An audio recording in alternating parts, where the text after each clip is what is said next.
हा राज्याला आणि राष्ट्राला इस्लाम राष्ट्र बनवण्याचा हा फार मोठा षडयंत्र आहे।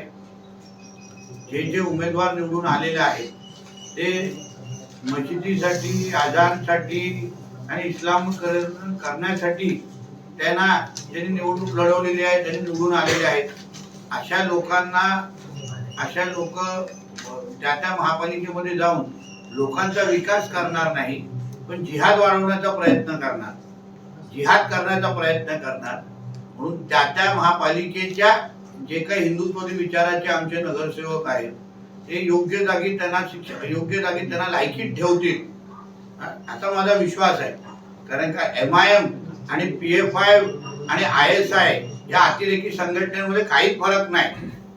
जे 15 मिनिटाची धमकी देणारा त्यांचा तो नालायक OSC, त्यांच्याकडून आपण विकासाची अपेक्षा ठेवू शकतो का? देशाची सुरक्षतेची अपेक्षा ठेवू शकतो का? म्हणून ह्या 15 मिनिटं बोलणाऱ्या या जिहादी नालायकांना त्यांच्या लायकीत ठेवण्याचं काम आमचे भारतीय जनता पक्षाचे सगळे आमचे हिंदुत्ववादी शिलेदार करतील असा ठाम विश्वासाने मी तुम्हाला सांगतो।